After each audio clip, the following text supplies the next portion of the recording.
Hey guys, if you like my videos, please like and subscribe to my channel. I would really appreciate it, thanks. And also let me know where y'all are watching from and at what time. I'm curious. In my 30 years on the force, I've seen enough strange to make Rod Serling retire early and take up gardening. Missing persons who decided to vanish without a trace. Crime scenes where reality didn't quite follow the rules. Things lurking in shadows that defied rational explanations. You name it, I've probably chased it, arrested it, or been chased by it. But nothing compares to the case of room 618 at the Regal Arms Hotel. Detective work rarely resembles the gritty noir movies I grew up watching. Most cases aren't gritty urban mysteries. They're just routine, monotonous checklists and piles of paperwork. So, when the call came in about a hotel room disappearing, my initial reaction wasn't intrigue, it was irritation. I parked my battered sedan in front of the Regal Arms Hotel, a grand old relic with the worn dignity of an aging movie star clinging desperately to former glory. It rose into the night sky, windows gleaming like hollow eyes, watching me with detached curiosity. The lobby smelled of faded carpet cleaner and stale coffee. A nervous young woman approached me as soon as I entered, her name tag trembling in her hands. "Detective Harlow, I'm Amy, the maid who called." "Relax, Amy," I said, softening my voice. "Just tell me exactly what happened." She led me through the labyrinthine halls, her gaze darting nervously. We reached the 6th floor, where the corridor stretched long and quiet, lit by pale, buzzing fluorescence. Amy stopped abruptly in front of a blank stretch of floral wallpaper. "This," she whispered, pale and visibly trembling, "was room 618. I studied the wall carefully. It was smooth, seamless. Just faded wallpaper adorned with aged floral patterns. No seams, no signs of remodeling, no patched drywall. Nothing. "You're sure?" I asked, frowning. "Not the wrong floor, maybe?" Amy shook her head emphatically. "I've cleaned it dozens of times. Yesterday morning, I changed sheets in that room. But today, when I walked by, it was gone." I tapped the wall with my knuckles, solid and unyielding. "The blueprints?" Amy thrust folded papers into my hands, copies of the original building plans. Sure enough, room 618 was clearly marked, placed exactly where we stood. "That's impossible," a voice cut in sharply behind us. I turned to see a thin, anxious-looking man in a suit approaching, clearly management. "I'm Henry Paxton, hotel manager. Room 618 is there. Has been since 1925. "See for yourself," I said, stepping aside. Paxton stared at the empty wall, his expression going from skeptical to confused, then quickly bordering on frightened. "This can't be right," he muttered, touching the smooth wall in disbelief. Amy shrank back, visibly distressed. "I heard people in there," she whispered. "I swear, right through the wall, talking, panicking, but there was nowhere for them to be. It's just wall." A sudden chill pricked at my spine. Rooms don't vanish. Not even in the stranger corners of police work does something simply cease to exist. "Paxton, do you have security cameras covering this hallway?" He nodded slowly. "Yes, sir, but I already checked the footage. You're not going to believe it." "Try me," I replied, already knowing my day was about to get much, much worse. We gathered in the cramped security office, illuminated only by a bank of monitors flickering in grainy grayscale. Paxton fumbled nervously at the controls, his fingers trembling slightly as he queued up the footage. "Here," he murmured, "this is last night." I leaned closer, eyes locked on the screen as the timestamp read 9:47 p.m. A young couple emerged from the elevator, smiling hand in hand, carefree as honeymooners. Nothing unusual. They walked right up to room 618, unlocked the door, and stepped inside, closing it firmly behind them. "So far, so normal," I said, keeping my voice steady. "Fast forward." Paxton obeyed, advancing the footage at increased speed. The hallway remained quiet, motionless, frozen in the mundane rituals of hotel nights, guests occasionally passing, room service carts rolling by. Then the timestamp hit exactly 3:03 a.m., and the footage began to distort, lines of static crawling over the screen like insects. "Hold it," I said sharply. Paxton stopped playback. The distortion cleared abruptly, and my breath caught. In the center of the screen, The door to room 618 flickered briefly, as if reality itself were glitching. For one impossible instant it vanished entirely, leaving only a smooth blank wall. Then in a blink it returned, solid again. But when the timestamp jumped forward another second, the door was simply gone, leaving nothing but a flat, seamless wall. "Did you edit this footage?" I asked sharply, suspicion nudging me back toward skepticism. Paxton shook his head, his eyes wide with disbelief. "I wish I had, Detective Harlow, but it's untouched. This is exactly as it was recorded." Amy stood slightly back, arms folded across her chest. "And no one came out," she said quietly. "They never left." I stared at the screen, my gut tightening uncomfortably. People don't vanish into thin air. Logic demanded they were hiding somewhere or had slipped away unnoticed, but every instinct screamed otherwise. I rubbed my forehead, trying to keep professional calm. "Have you ever had other issues with this room before?" Paxton hesitated, glancing away. "There have been rumors, staff stories, mostly nonsense. Strange sounds, guests feeling watched, but nothing like this." "Tell me everything." "Some employees claim 618 changes," Paxton said reluctantly. "Furniture shifting positions, items moved, sometimes guests requesting a room change at odd hours. But never like this. Never. Gone." Amy took a shaky breath. "Sir, it happened again this morning. I swear when I stood by the wall I heard them, the couple from last night, arguing inside. Clear as day." Paxton paled visibly. "That's impossible." "No," I interrupted, turning back toward the empty space where room 618 had been. "Impossible is exactly what we're looking at." Whatever this was, hoax or nightmare, it felt distinctly dangerous. And it was my job, like it or not, to find out the truth behind the impossible. Mysteries don't usually cooperate. They tend to tangle themselves up, folding into knots tighter than an accountant's fist on tax day. But I wasn't about to let a hotel room mock my carefully ordered universe. By midday, I was elbow-deep in hotel records, sipping coffee thick enough to lubricate gears. Paxton hovered anxiously nearby, pacing like a man waiting for an executioner's axe. "How many disappearances are we looking at here?" I asked, flipping through yellowed guest logs. The pages crackled like dry leaves. "At least 3 confirmed cases," Paxton admitted reluctantly. "All young couples. Each disappearance was similar. They checked into room 618, stayed overnight, and simply vanished." "People don't vanish," I growled.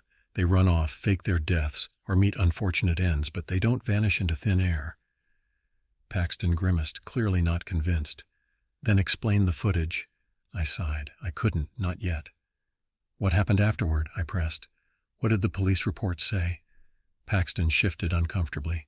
"They investigated, of course, but found nothing. Eventually, interest died down. No leads, no bodies, no charges." I leaned forward, meeting his nervous gaze. "What do you think happened?" He swallowed, his Adam's apple bobbing nervously. "It sounds absurd, but old employees talked about the room like it was alive, like it chose people. I always dismissed it as superstition, but now—" He trailed off and I finished the thought. "Now you're reconsidering." Paxton's silence answered louder than any words. I left him brooding over his crumbling empire of plaster and carpet, and tracked down Edgar Hill, the hotel's retired bellhop.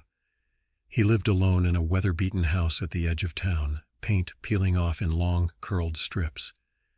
The old man eyed me warily through the cracked door. "You from the hotel?"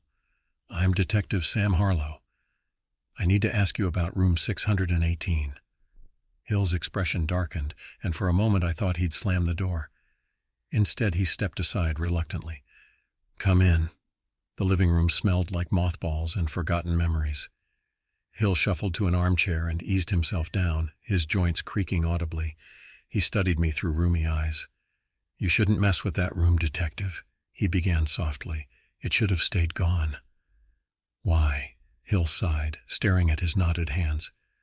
"The Regal Arms was built on land that wasn't supposed to be built on, land the natives avoided. They called it cursed, said it blurred boundaries, and room 618 sits exactly at the center." "So you're saying the room is cursed?" "Cursed, maybe, haunted, possibly. All I know is every few years it takes people, just swallows them whole. And each time, someone like you comes poking around. And, Hill said gravely, they never find answers. But sometimes, Detective, answers find them. I leaned back uneasily.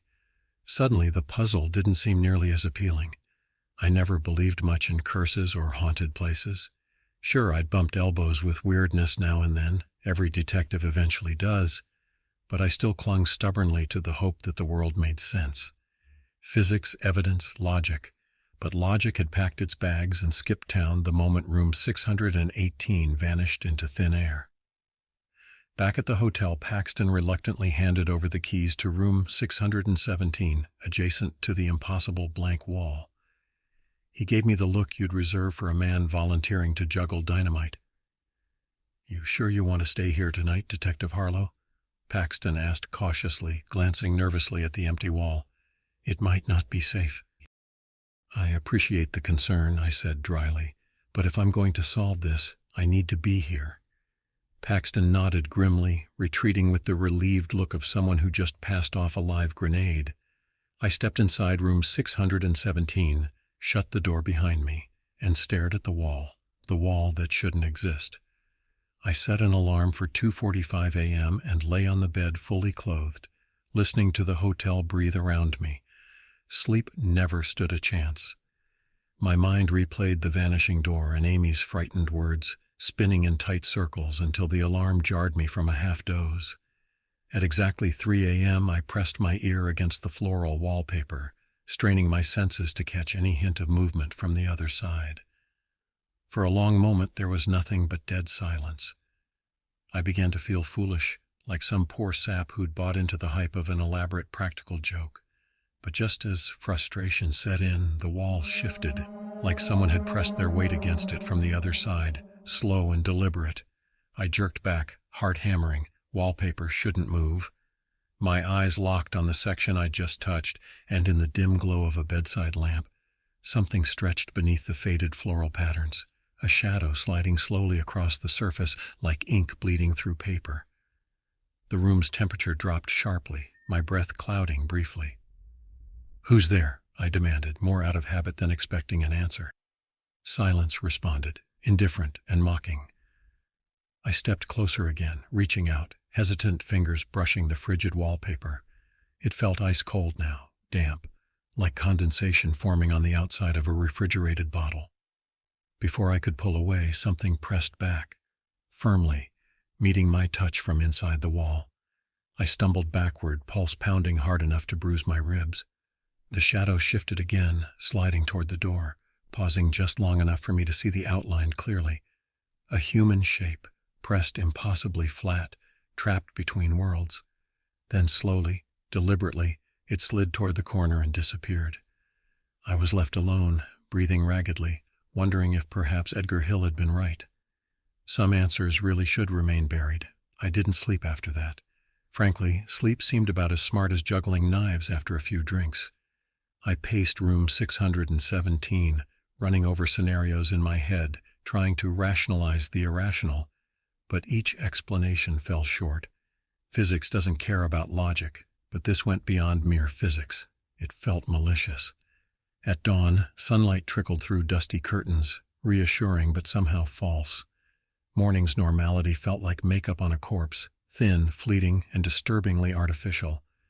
I stepped into the hallway cautiously, expecting nothing, hoping for nothing, yet bracing myself for everything. Room 618 was back. It stood as though it had never disappeared, door polished mahogany, number gleaming brass under the cheap hotel lighting. A wave of cold dread prickled my neck. Last night it happened. I'd stake my badge on it. But the door now mocked reality itself. Paxton appeared at my side, face pale as porcelain, staring at the reappeared room. "Impossible," he breathed. "Apparently not," I said, gripping the doorknob. It turned easily under my palm. The door swung open with a silent invitation. Inside, the room appeared perfectly normal, down to the neatly folded towels and complimentary chocolates on the pillows. The couple's luggage sat undisturbed, their personal belongings scattered casually about the room, as though they'd stepped out just moments ago. A half-read book rested open on the bedside table, glasses perched atop the pages as if abandoned mid-sentence. But the bed caught my attention immediately. 2 deep indentations pressed into the mattress, shaped exactly as if someone had been lying there seconds before. I reached down cautiously, touching the indentation. It was warm. "Paxton," I said, forcing my voice steady, "call forensics. I need this room dusted for prints, fibers, everything." He nodded, his face pale, and hurried away. I stood alone, taking in every detail, sensing the invisible threads of something terribly wrong pulling tighter. I moved through the room carefully, camera clicking steadily, documenting the inexplicable. That's when my foot bumped something beneath the edge of the bed, a small notebook open to a handwritten page. Picking it up, I saw the couple's handwriting, cheerful at first, then growing hurried, panicked. "Door won't open," read one entry, ink smudged as if by tears. "It's always midnight here," said another in shaky, uneven letters. Then one final line, scrawled frantically at the very bottom, "Don't trust the mirror." I glanced up instinctively. My reflection stared back from the ornate mirror across the room, tired and wary. But behind my own reflection I glimpsed movement like a ripple in water. Someone else stood just behind me, their form dark and indistinct. I spun around sharply, reaching instinctively for a gun that wouldn't help. No one was there. Behind me the door slammed shut. The slam of the door echoed with a grim finality, like the period at the end of a death sentence. I spun, lunging to wrench it open, half expecting resistance. Instead, it swung freely, revealing only the quiet, empty hallway. Normal again, mockingly normal. I stepped into the corridor, heart racing. Paxton hurried back, startled by my pale face. "Detective Harlow, are you all right?" I steadied myself, exhaling sharply. "I'm fine, but there's something very wrong here. Call me the second forensics arrives." I left Paxton to make frantic calls and returned to the hotel's basement archives, a dusty chamber of forgotten records and yellowed newspapers. My flashlight beam sliced through shadows as I rifled through piles of neglected guest ledgers and logbooks, the musty scent of old ink and mildew heavy in the air. Finally, buried beneath decades of dust, I found a thick leather-bound guest book labeled simply Regal Arms, 1922 to 1929. I flipped through its fragile pages carefully. Most entries were ordinary, the casual script of travelers from long ago. But near the end, the handwriting turned jagged and frantic. One line stood out clearly. "Don't open the door after midnight." Below it, written hastily in another hand, were panicked scribbles. "Can't get out. Tried everything. It won't let us leave." I flipped ahead, noticing that the pattern repeated itself every few years. Desperate notes in different inks, different styles, different eras. Each set ended abruptly, as though someone had snatched away the pen mid-sentence. A cold unease crawled along my spine, as if I'd stumbled onto the ancient bones of something dangerous and forgotten. Room 618 was no mere mystery. It was a predator, patient and hungry. I turned a brittle page, spotting a faded newspaper clipping tucked between entries. Carefully unfolding it, I read the headline from 1927. "Couple vanishes at Regal Arms, police baffled." The article described eerily familiar circumstances. A young couple vanished overnight from room 618, no trace ever found. Authorities investigated for weeks only to abandon the case, baffled. The room had later reappeared, empty, silent, and mocking. My flashlight flickered, casting distorted shadows across the walls. Annoyed, I tapped it. But the beam faded, leaving me in near total darkness. Something stirred in the archives, shifting softly behind boxes stacked high around me. I froze, listening to the oppressive silence.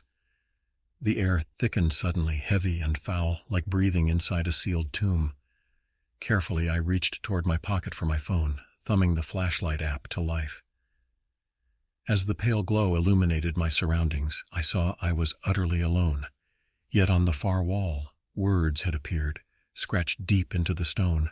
"Room 618 is watching." The scratched warning glared at me, taunting from the old stone wall like a tombstone epitaph. Suddenly the air felt thinner, the room smaller, and my heartbeat drummed loud enough to wake the dead. I stumbled backward, emerging from the archives into the hotel's brighter corridors, desperate for clean air. Paxton met me in the lobby, his face drawn and pale.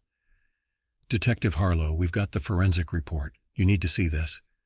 I followed him into his cramped office, where a laptop displayed security footage from earlier disappearances. 3 separate incidents over decades, all centered on room 618. "There," Paxton pointed, his voice brittle with tension. "Look carefully." I leaned in, watching as grainy footage from 12 years earlier showed another young couple checking in, laughing, oblivious to the fate awaiting them.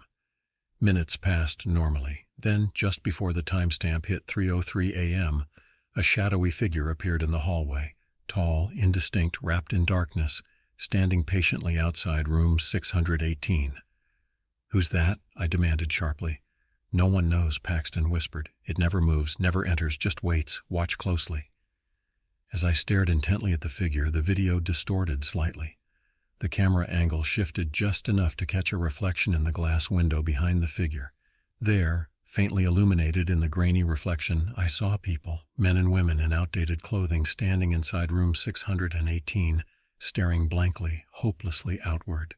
"They're trapped," Paxton breathed, eyes wide with dread. "They've been trapped all these years." Another chill rippled down my spine. Every disappearance, every vanished couple, they weren't gone. They were still there, locked inside some twisted reflection of reality, visible only in brief glimpses. "We have to stop this," I muttered. "We can't let anyone else check into that room." Paxton shook his head miserably. "We've tried before. The room always reappears, and guests just find it. Even if we change the numbers, the room returns.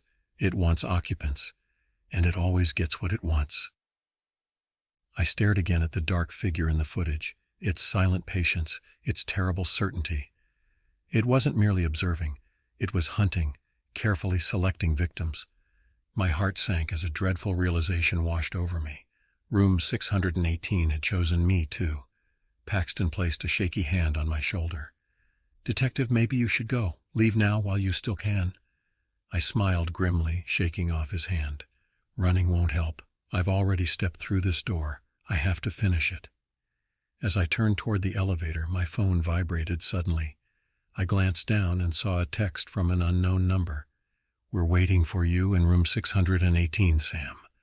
The elevator doors opened before me, empty and beckoning, and I stepped inside, knowing with absolute certainty that there was no turning back. Courage isn't about being fearless. It's about stepping forward even when your bones shake and your gut screams warnings louder than a siren. My gut was practically bellowing now, but I stepped into room 618 anyway, bolting the door behind me and checking twice to make sure it was secure. The room felt wrong, the air heavy as though gravity had doubled inside this small, suffocating space. Carefully, I set up cameras facing the door and corners, creating my own surveillance net. Logic wasn't welcome here, but instinct still wanted proof. I sat on the edge of the bed, gripping the revolver at my side. Not that bullets would help against whatever was here, but the solid weight comforted me nonetheless. Midnight passed quietly, uneventfully, taunting me with normalcy. Then 3 a.m. arrived like an unwelcome guest, heavy footsteps of dread settling in my chest. Exactly at 3, the lock began to turn from the inside. I jumped up, gun raised. The brass bolt slid slowly, smoothly, as though guided by invisible fingers. My heartbeat pounded mercilessly, each breath rasping in my throat. "Stop right there," I shouted, knowing the futility even as the words escaped. The lock clicked fully open. The door swung inward, but instead of the hotel hallway, I was staring into absolute darkness, a blackness so deep it seemed to pull at the edges of my sanity.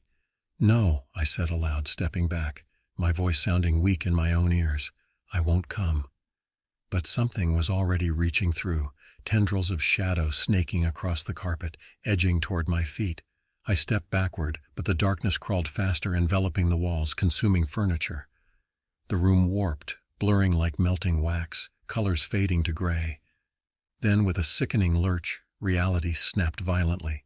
I blinked, and room 618 vanished again, replaced by a decayed version of itself.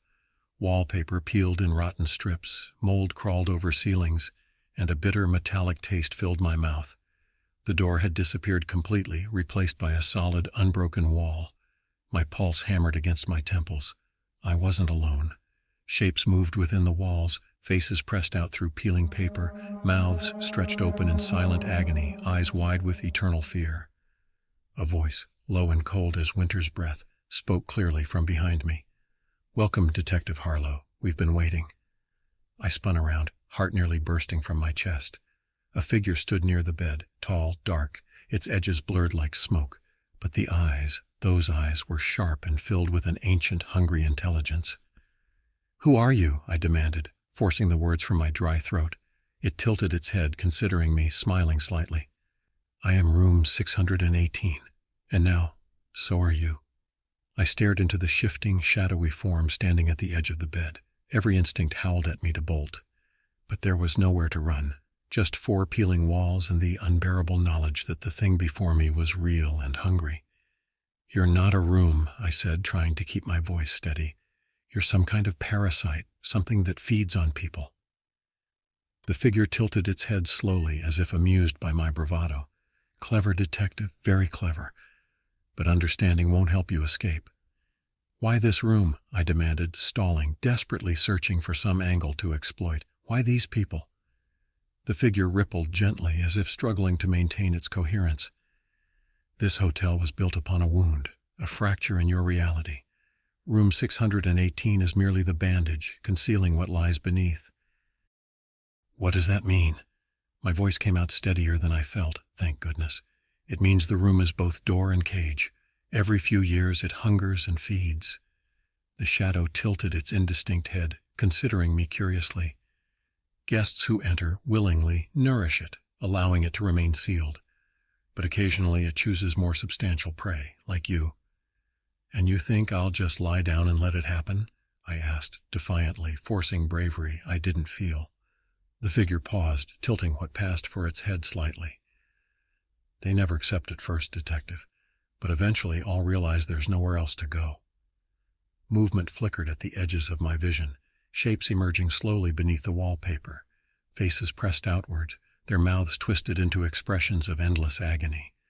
Each was a victim, trapped in an eternal struggle against the walls that held them captive. "You're trapped," I accused it bitterly, "just like them. You can't leave this place either, can you?" For a moment the shadow remained silent, the room hanging in a dreadful, heavy stillness. Then it replied, colder than before, "I am the room, and soon you will be part of me." I clenched my fists, stepping backward as the walls began closing in slowly. Shadows seeped from every corner, tendrils curling around furniture, devouring it. My pulse quickened, time running desperately thin. If I didn't act now, I'd end up as just another terrified face trapped forever beneath yellowed wallpaper. Then I remembered the guest book warnings, an endless frantic repetition. Don't open the door after midnight. Sometimes rules exist to be broken, especially rules imposed by monsters. Turning sharply, I sprinted toward the blank wall where the door once stood, putting every ounce of strength behind my shoulder. The wall cracked like thin ice, and a blinding white void exploded into existence, burning my vision. Without hesitation, I plunged forward, knowing it might be my only chance, no matter what lay beyond. I tumbled through blinding whiteness, weightless, disoriented, my breath frozen in my chest. Then, without warning, the world snapped back into focus. Asphalt pressed roughly against my cheek. Slowly, painfully, I rose, my head throbbing like a hangover born from bad whiskey and worse decisions. I stood shakily in the parking lot of the Regal Arms Hotel, the familiar neon sign flickering weakly through the night fog. My battered sedan sat idling a few feet away, keys dangling from the ignition, headlights slicing through the darkness. Everything appeared absurdly normal, as though my ordeal had been nothing more than a particularly vivid nightmare. But nightmares don't bruise your ribs and scrape your knees.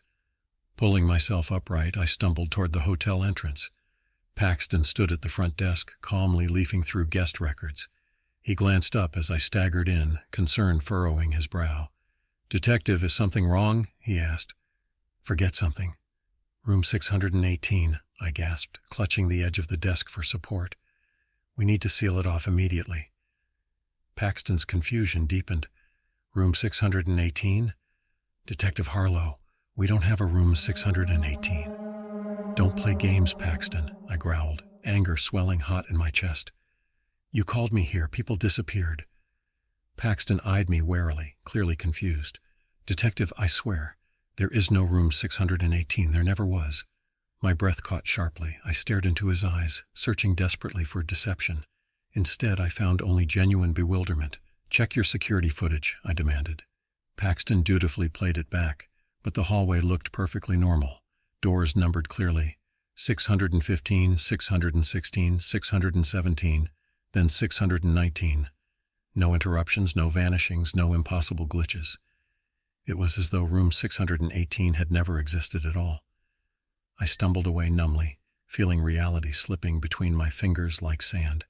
Had it all been some hallucination, some elaborate waking dream? But the pain, the bruises, they spoke a truth darker than denial could erase.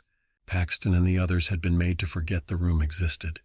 Is that how it hunted victims decade after decade with no one stopping it? Shaken, I drove home in bitter silence, my thoughts gnawing relentlessly at what I'd witnessed. When I reached my apartment, I poured myself a glass of bourbon, hoping to burn away memories that refused to leave. I sat heavily on my couch, flipping open my phone to review the footage I'd recorded. But the screen showed only empty static, white noise mocking my attempt at proof. Then I noticed my reflection in the darkened glass, distorted slightly by the wavering static. A chill crawled along my spine as I spotted something behind me, a figure looming silently, patiently waiting. I spun around, heart hammering wildly, but I was alone. Room 618 was gone, but it hadn't forgotten me. It had marked me, claimed me, and someday it would return, ready to finish what it had begun. Because doors can vanish, walls can bleed, and nightmares sometimes step into reality, but they never, ever let you go. These days I spend most nights awake, nursing lukewarm coffee in the glow of a flickering desk lamp, trying hard not to look at reflections. I've seen more than enough shadows lurking in the corners of mirrors to last me a lifetime. Room 618 wasn't my only brush with the impossible. My career is a scrapbook filled with cases that defy reason. The vanishing lighthouse that appeared miles inland, its beam beckoning travelers who never returned. A town swallowed by fog, residents left frozen in silent screams. Even the case of the train that arrived a century late, passengers unaware they'd been missing at all. But room 618 still haunts me most. Sometimes I wonder if it chose me for a reason, or if I stumbled across something I was never meant to know.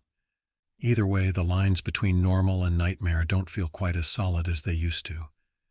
Truth is, after a career spent chasing shadows, I've learned one simple thing. Once you've stared into darkness, the darkness always stares back.